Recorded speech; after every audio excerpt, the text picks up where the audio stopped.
আসসালামু আলাইকুম, বিসমিল্লাহির রহমানির রহিম। আপনারা আছেন জ্যামিতির দ্বিতীয় পর্বে, দ্বিতীয় পরিচ্ছেদ ত্রিভুজ। আমরা আজকে জানতে পারবো এই অধ্যায় শেষে ত্রিভুজের অন্তঃকেন্দ্র, পরিকেন্দ্র, বরকেন্দ্র এবং লম্বকেন্দ্র এবং ত্রিভুজ সম্পর্কিত যত অঙ্ক আছে আমরা প্রত্যেকের সমাধান দেখবো ইনশাল্লাহ পর্যায়ক্রমে। আপনারা সঙ্গেই থাকুন, দেখতে থাকুন। আমরা প্রথমে যে জিনিসটা জানবো, দেখুন সুন্দর করে নোট করা আছে, সেটি হচ্ছে ত্রিভুজ কাকে বলি। আমরা জানি তিনটি সরলরেখা দ্বারা সীমাবদ্ধ ক্ষেত্রকে ত্রিভুজ বলে। এই যে দেখুন তিনটা সরলরেখা দ্বারা সীমাবদ্ধ। এই যে দেখুন দেখাচ্ছি, এই যে দেখুন তিনটা সরলরেখা দ্বারা সীমাবদ্ধ, তিনটা সরলরেখা দ্বারা সীমাবদ্ধ। এই যে তিনটা সরলরেখা দ্বারা সীমাবদ্ধ ক্ষেত্রকে ত্রিভুজ বলা হয়। ত্রিভুজ বিভিন্ন ধরনের হতে পারে, তবে ত্রিভুজ সম্পর্কে একটা গুরুত্বপূর্ণ তথ্য হচ্ছে ত্রিভুজের তিন কোণের সমষ্টি সবসময় দুই সমকোণ অর্থাৎ 180 ডিগ্রি হয়ে থাকে। এটা গুরুত্বপূর্ণ একটা তথ্য, সেটা হচ্ছে কি আমরা মনে রাখবো ইনশাল্লাহ, আমরা অনেকে পারি। ত্রিভুজের তিন কোণের সমষ্টি সবসময় কত ডিগ্রি হয়? 180 ডিগ্রি হয়। যাক, আমরা জানলাম। আমরা পরে যে জিনিসটা দেখবো সেটা হচ্ছে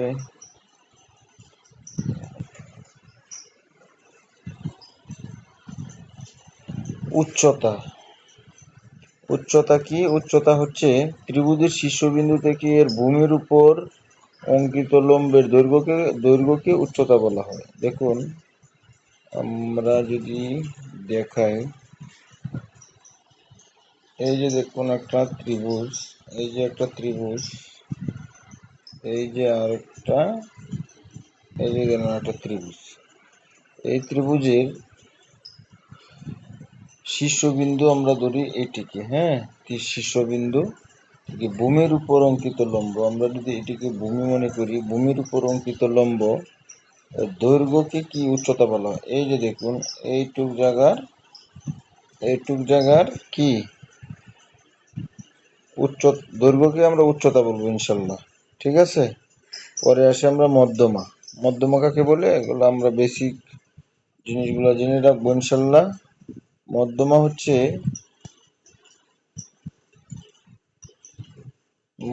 ত্রিভুজের যে কোনো বাহুর মধ্যবিন্দু দিয়ে এবং উহার বিপরীত শীর্ষবিন্দুর সংযোজক সরলরেখাকে মধ্যমা বলে। যে কোনো মধ্যমা দ্বারা ত্রিভুজের ক্ষেত্রফল সমান দুভাগে বিভক্ত হয়। যেমন আমরা যদি চিত্রের সাহায্যে দেখাতে চাই যে মধ্যমা কাকে বলে, দেখুন এই যে আমরা একটা ত্রিভুজ অঙ্কন করলাম, এই যে একটা ত্রিভুজ, ঠিক আছে। এই ত্রিভুজের যে কোনো বাহুর মধ্যবিন্দু এটা এইরকম হতে পারে অথবা এইরকম হতে পারে, যে কোনো একরকম হতে পারে, একবারে মধ্যখান দিয়ে যাবে। এইটা হবে কি মধ্যমা। কিভাবে মধ্যমা হবে? মধ্যমার একটা শর্ত হচ্ছে এই মধ্যমাটা ত্রিভুজের ক্ষেত্রফলকে সমান দুই ভাগে বিভক্ত করবে। দেখুন, সমান দুই ভাগে বিভক্ত করবে, এইটা হচ্ছে প্রথম শর্ত মধ্যমার।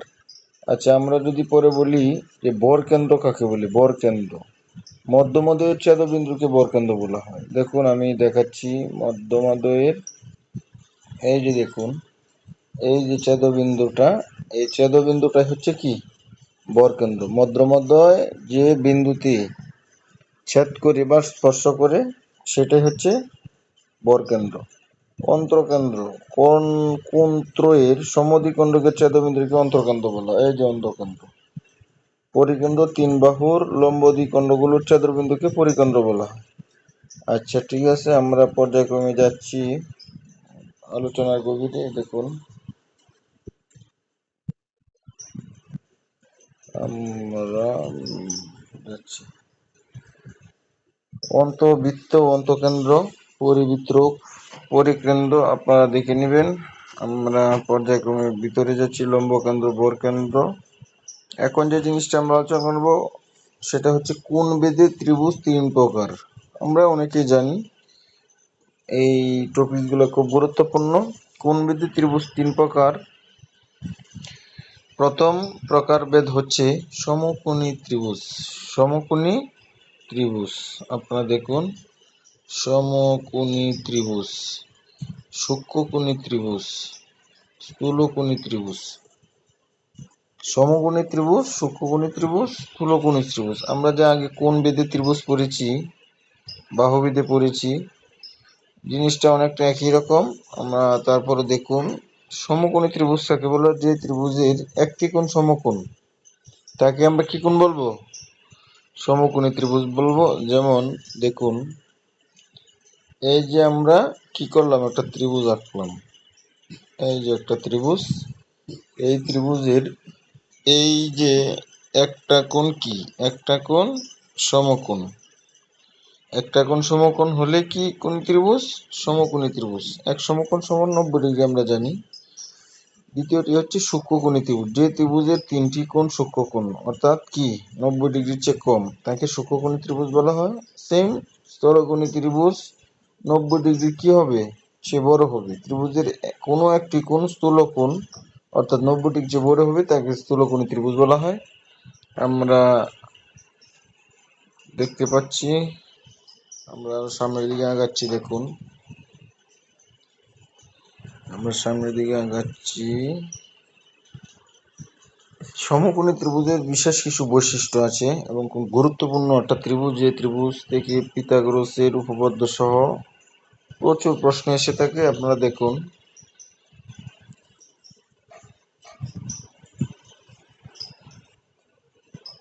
এই দেখুন, রাইটিং মোডে গেলাম আমরা।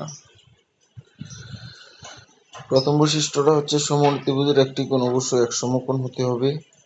ডট। সমকোণ ব্যতীত অপর দুটি কোণ সূক্ষ্মকোণ হবে। কেননা আমরা জানি তিন কোণের সমষ্টি হচ্ছে কত ডিগ্রি? 180 ডিগ্রি। তাই একটি কোণ যদি আমাদের 90 ডিগ্রি হয় আর দুইটি কোণ মিলে হবে 90 ডিগ্রি, তাহলে অবশ্যই তারা স্থূলকোণের চেয়ে কম হবে এবং সমকোণের চেয়ে কম হবে, অর্থাৎ তারা অবশ্যই কি হবে? সূক্ষ্মকোণ হবে। সমকোণ ব্যতীত অপর দুটি কোণের সমষ্টি এক সমকোণ আমরা বুঝে গিয়েছি। সমকোণ ব্যতীত অপর দুটি কোণ পরস্পরের পূরক কোণ। হ্যাঁ, আমরা জানি, যেহেতু দুটি কোণ মিলে 90 ডিগ্রি হবে। এমনও হতে পারে একটি 60 ডিগ্রি, অন্যটি 30 ডিগ্রি, আবার হতে পারে একটা 50 ডিগ্রি, একটা 40 ডিগ্রি, অর্থাৎ দুইটি কোণ মিলে কি হবে? একটি অপরটির পূরক কোণ হবে। সমকোণের বিপরীত বাহুকে অতিভুজ বলা হয়। অতিভুজ বৃহত্তম বাহু। দেখুন, আমি যদি দেখাই, ধরেন এই আমাদের একটি একটা সমকোণী ত্রিভুজ অঙ্কন করলাম। এইটা হচ্ছে কি আমাদের সমকোণ 90 ডিগ্রি, ঠিক আছে। এই কোণের বিপরীত বাহু হচ্ছে কি? অতিভুজ। এই কোণের বিপরীত বাহু অতিভুজ। এই অতিভুজ বাহু অবশ্যই কি হয়? বৃহত্তম হয়। সমকোণী ত্রিভুজের অতিভুজ সংলগ্ন বাহুদের কোণ সূক্ষ্মকোণ হয়। এই যে দেখুন, এই যে এটি অবশ্যই কি হবে? সূক্ষ্মকোণ হবে। তারপর সমকোণ সংলগ্ন বাহুদ্বয়ের যে কোনো একটি লম্ব এবং অপরটিকে ভূমি বলা হয়। বোর্ড আমরা বুঝতে পেরেছি। আমরা চলে যাচ্ছি পরের টপিকসে। দেখুন,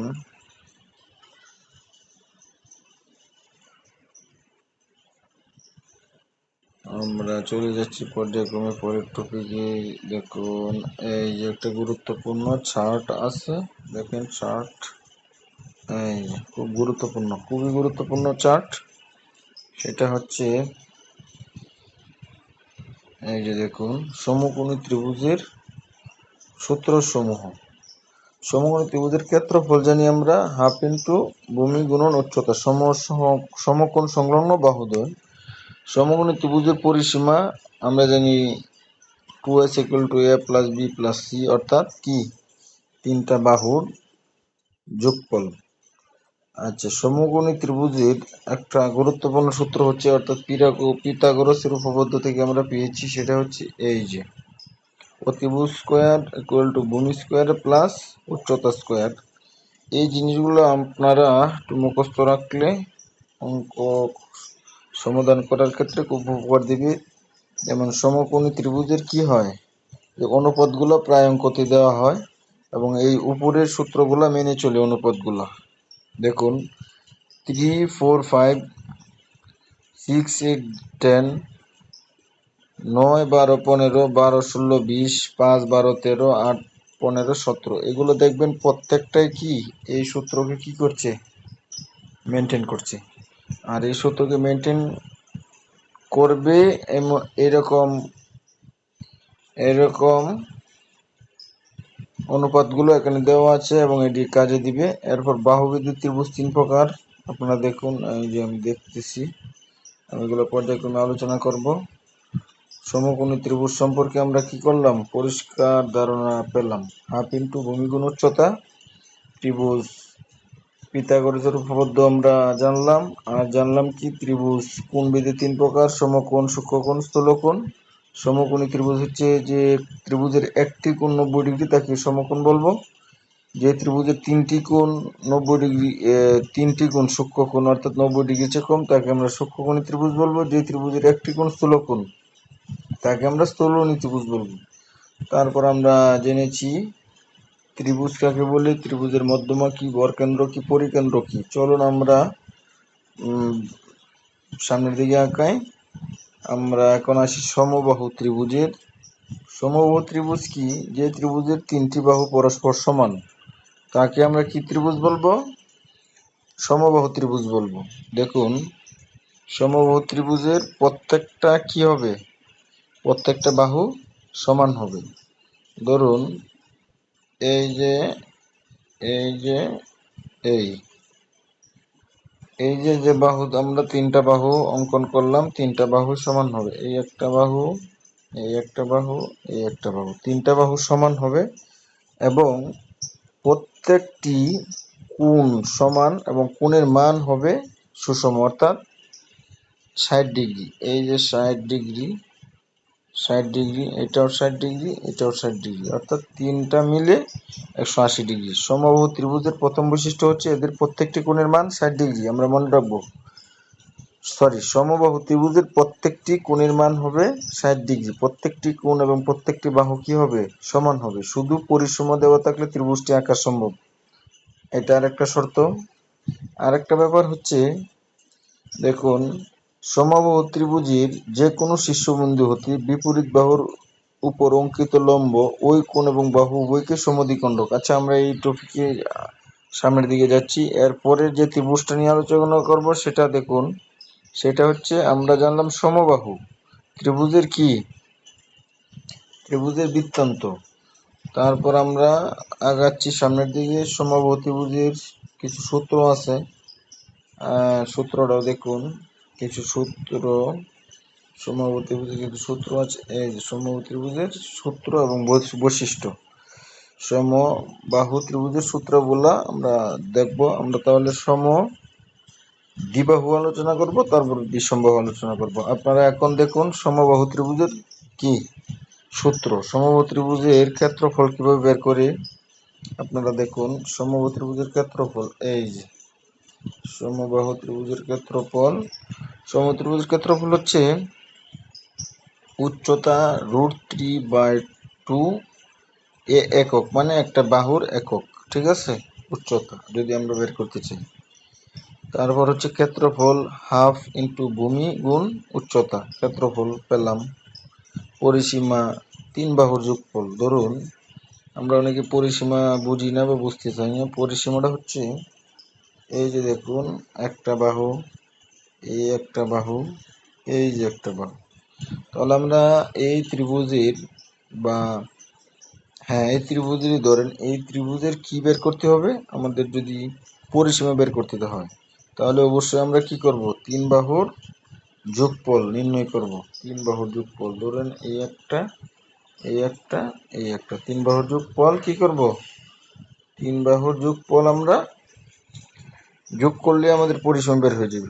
আচ্ছা, বৃত্তের অন্তস্থ এক বাহুর দৈর্ঘ্য, এই যে দেওয়া আছে, বৃত্তের অন্তস্থ এক বাহুর দৈর্ঘ্য, বৃত্তের অন্তস্থ এক বাহুর দৈর্ঘ্য এই √3 ইন্টু ব্যাসার্ধের একক, ঠিক আছে।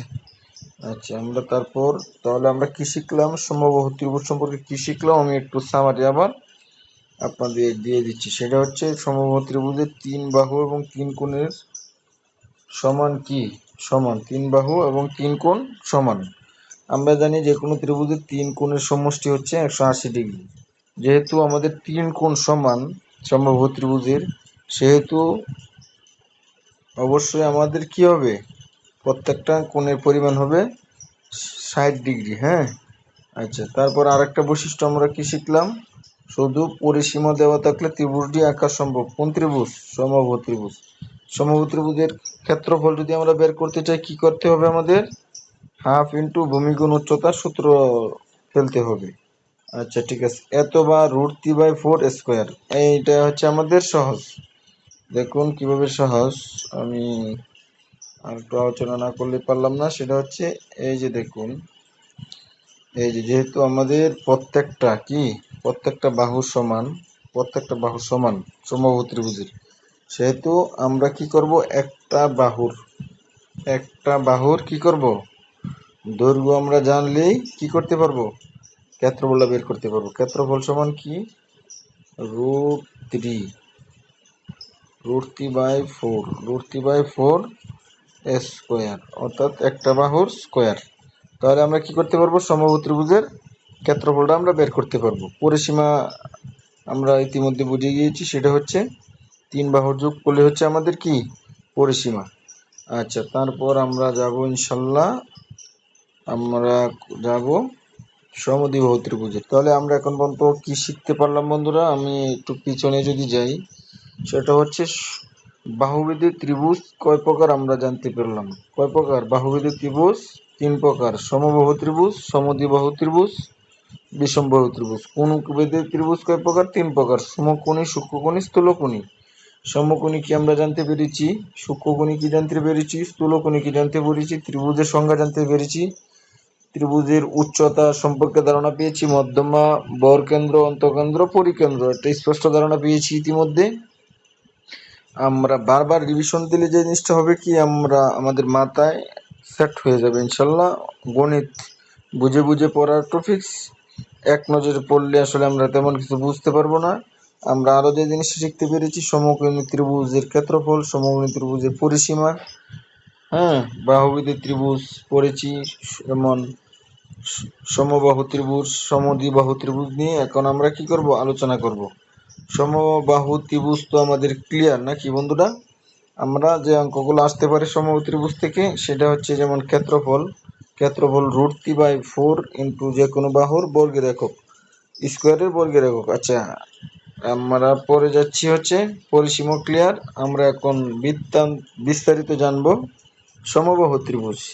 আচ্ছা, সমদ্বিবাহু ত্রিভুজের বৈশিষ্ট্য কি, যে ত্রিভুজের দুইটি বাহু সমান তাকে সমদ্বিবাহু ত্রিভুজ বলে। যেমন সমবাহুর ক্ষেত্রে আমাদের তিনটি বাহু সমান ছিল, আর সমদ্বিবাহু যেহেতু দ্বি কথা উল্লেখ আছে, এই জায়গা থেকে আমরা বুঝে নিব দুইটি বাহু সমান। কয়টি বাহু বন্ধুরা? দুইটি বাহু সমান। যে ত্রিভুজের দুটি বাহু সমান তাকে আমরা সমদ্বিবাহু ত্রিভুজ বলবো। আচ্ছা, দুটি বাহু সমান এবং সমান সমান বাহুর বিপরীত কোণ পরস্পর সমান। সুন্দর একটা বৈশিষ্ট্য দেখুন, দুটি বাহু সমান এবং সমান সমান বাহুর বিপরীত কোণ পরস্পর সমান, ইহার দুটি মধ্যমা পরস্পর সমান। সমবাহু ত্রিভুজের শিরোকোণের সমদ্বিখণ্ড কোণ ভূমির লম্ব দ্বিখণ্ড। আচ্ছা, আমি চিত্রকে এটা বোঝাচ্ছি। সমত্রিভুজের সূত্রফল, সমদ্বিত্রিভুজের ক্ষেত্রফল কি? সমদ্বিত্রিভুজের ক্ষেত্রফল হচ্ছে, যদি আমরা বাহুদ্বয় এ একক দ্বারা প্রকাশ করি এবং অপর বাহু বি একক দ্বারা প্রকাশ করি, তাহলে যে জিনিসটা হবে সেটা হচ্ছে b/4। বি কি? অপর বাহু আমরা সমান বাহুদ্বয়কে এ একক দ্বারা প্রকাশ করলাম। যেহেতু দুইটি বাহু কি সমান, আমরা জানি দুইটি বাহু সমান,